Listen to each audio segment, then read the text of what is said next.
Just a quick update on some of these projects that I have lying around here. Been doing a few different things while we've been waiting for the clutch to turn up for the Green Mark III. First one is the good old Bedford camper, the 1979 Bedford ambulance. We fully gutted that. Just the wife and I, we ripped it all out and going to start again. I think it was done in the 80s. Wasn't, it served its purpose, but we wanted to make it a lot lighter. I reckon we took out about 300 odd kgs out of it. There was, I think I went to the tip with 80 kgs of shag pile carpet. so it's a bit lighter now, and then we'll start redoing it again.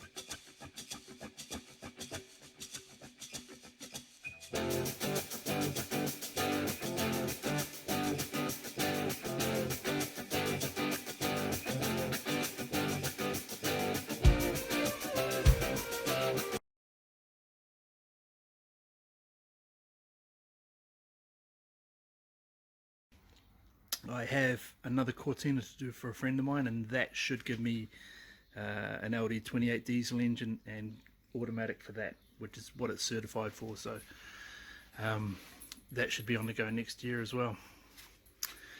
One of the other things was there was a lot of this stuff came out of the camper. This is all factory ambulance shelf, and it had like a clamshell that went behind the driver's seat, and I'm like 6'2", so I really struggled to there it is up there actually. I really struggled to get the seat back far enough that I could relax in it. So with removing that and getting the seat all the way back, I managed to have ample leg room. So when we get back into it, I'll mount those seats and it'll be good to go again.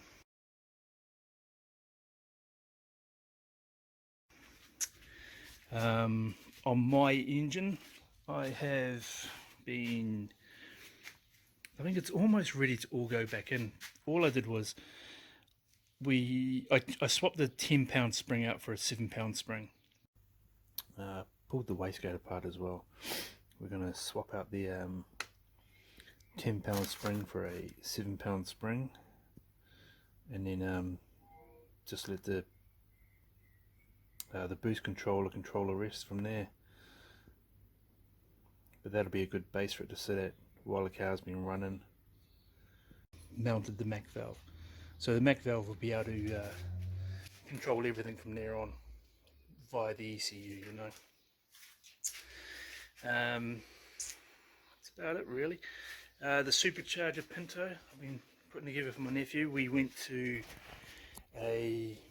finally ditched the V-belt. I was going to use a pinto timing belt and run the crank pulley up here and the cam pulley down there, but it was pointed out to me that the teeth can break off, and when I think about it, I have had the teeth just shear off a pinto cam belt pulley. So we went 6 rib V-belt. A friend of mine gave me this pulley here, 80mm. It is an 8 pk pulley, which would have been nice, but trying to find a bottom one the same size was ridiculous.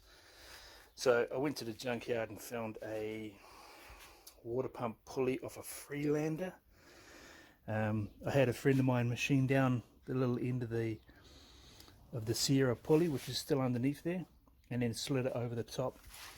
It even had one common hole, so I just drilled and tapped the others, and that's on there now. I just got to measure up a belt, and that'll make life a lot easier, and then probably move the tensioner down, and then start looking at cleaning, getting bits, vapor blasted and cleaned up, and then look at building an engine for that.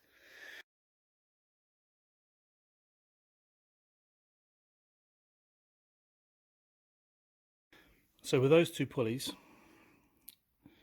I did the calculations, and it should be spinning the supercharger at 10,000 RPM at 6,000 on the engine. So that should be alright. And I think it should make around about 7 psi, which, is plenty.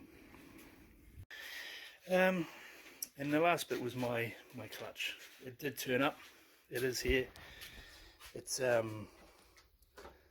a center force dual friction clutch, so nice big heavy duty pressure plate and dual friction clutch. So it is organic on one side and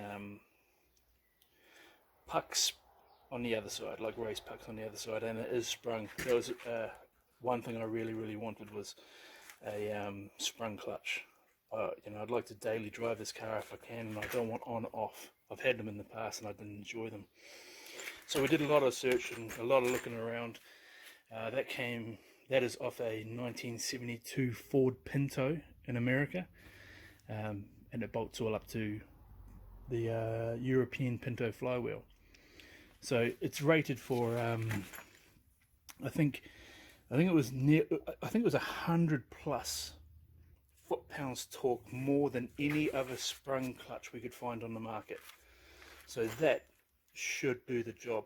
Downside is it's about 400 or 500 miles to break it in of stop starting, you know, normal road driving, but without full load of engine. So it'll take a while to bed that in. The only reason it's not on the car is because I need the flywheel sorted.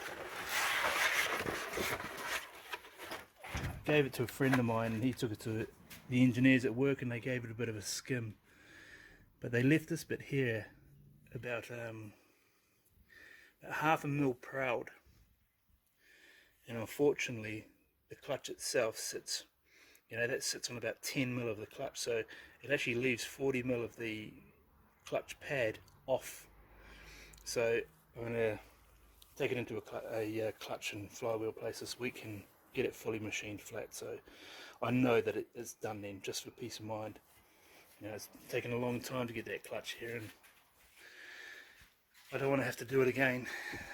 But apart from that, as long as that I can get the flywheel back this week, the motor will go back in and then we can go back to tuning. Probably a lot of road tuning to do, which will be good for the stop start, I suppose.